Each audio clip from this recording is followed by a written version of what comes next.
Postman Pat, and his black and white cat. Postman Pat's sore tooth. Pat was eating his cornflakes. "Oof," he said, and "Ouch," he said. Jess came to see what was wrong. "It's all right," said Pat. "It's only a tooth. I'll eat on the other side. It'll soon be better. Do cats ever get toothache?" Jess had nothing to say about that. He was busy having his morning wash. Pat finished his cornflakes and his toast and marmalade and his coffee. Jess finished his milk. Then it was time to be on their way. Pat's tooth had stopped aching. It was a sunny morning. Pat sang a cheerful song as he drove along the winding Greendale roads. He had forgotten his sore tooth. At the village post office, Mrs. Goggins had a lot of letters for Pat. "Would you like a toffee?" she said. "Oh, thanks," said Pat. He never could say no to a toffee. But he had just begun to chew it when he shouted, "Ow!" dropped his letters all over the floor, did a little dance, and pulled the toffee out of his mouth. A piece of tooth came with it. "Oh, dear," said Mrs. Goggins. "Oh, ow, ouch," said Pat. Mrs. Goggins ran to the bathroom and came back with a little green bottle and a piece of cotton wool. "Toothache tincture," she said. "My mum always said this was best for toothache. Now, Pat, can you just keep still and open your mouth wide, and I'll dab a bit of this on your tooth. Which one is it? Oh, do keep still, it's going on your tongue. There, I've got a good dab at it." Pat knew she had. "Ow! Oh! Ouch!" he yelled. His tooth was hurting more than ever with Mrs. Goggins' dabbing. She dripped more of the stuff from the bottle onto a blob of cotton wool. "Now hold that gently on your tooth, and it'll soon feel better," she said. Pat sat down in Mrs. Goggins' armchair, nursing his tooth. Mrs. Goggins gathered up all his letters and sorted them out again. "There's one here for Dr. Gilbertson," she said. "You'd best have a word with her about your tooth. I expect she'll send you off to the dentist in Pencaster." "Oh dear," said Pat. He didn't like going to the dentist's. After a time, Pat's tooth felt a little better, and he set out with his letters. Dr. Gilbertson was out, so Pat popped her letters through the door. At the village school, Pat saw a chart on the wall about teeth and how to take care of them.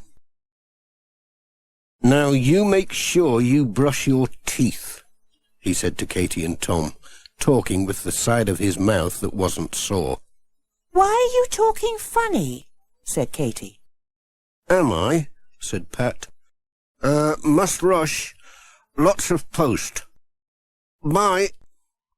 Back in his van, he wrote a note on the back of his hand. "Get brush," it said. Pat called on Granny Dryden with her new catalogue. "Have you got toothache?" she said. "I have," said Pat. "How did you guess?" "I can tell," she said. "You're talking funny, and you're looking glum. I've got just the thing for it." She brought an old tin from the kitchen. It had such a smell when she opened it. She gave Pat a hard little round thing. "Suck that," she said. "You'll soon feel better." "What is it?" said Pat. "Nutmeg," said Granny Dryden. "My old dad always used it for toothache.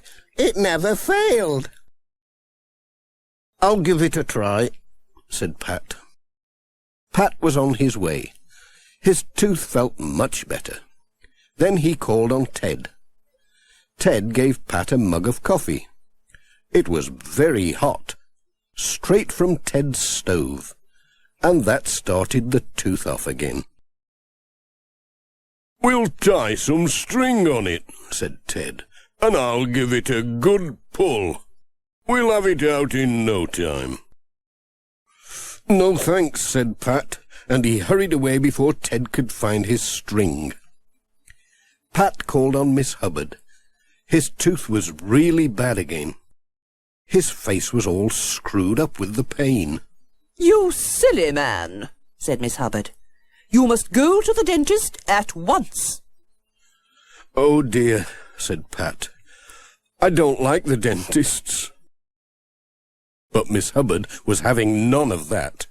She sat Pat in a chair and wouldn't let him get up. "Won't be a minute," said Miss Hubbard. "You just sit here quietly."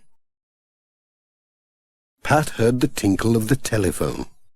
"It's all arranged," said Miss Hubbard. "Not a thing to worry about." 10 minutes later, Pat was on his way to Pencaster in Alf's Land Rover, with Miss Hubbard in the back with Jess on her knee. At the dentist's, Miss Hubbard whisked Pat past the queue, saying, "Excuse me, urgent case." and Pat was in the dentist's chair before he had time to feel frightened. "Now, could we just have a look?" said a gentle voice. "Nothing to worry about. Just open your mouth as widely as you can."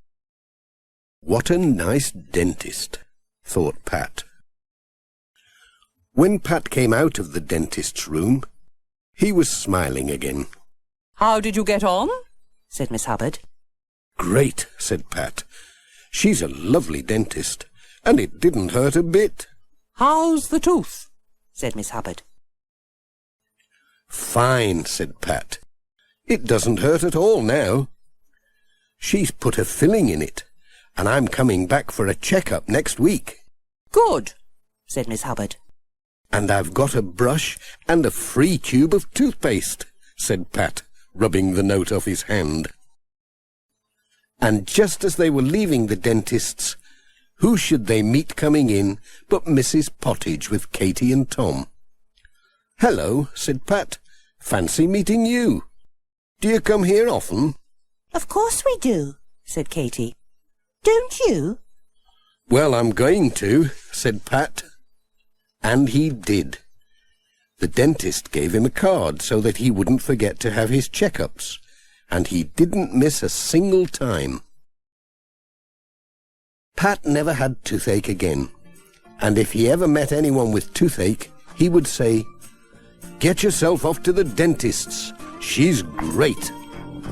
Postman Pat, Postman Pat, Postman Pat, and his black and white cat. Early in the morning, just as day is dawning, he picks up all the post bags in his van.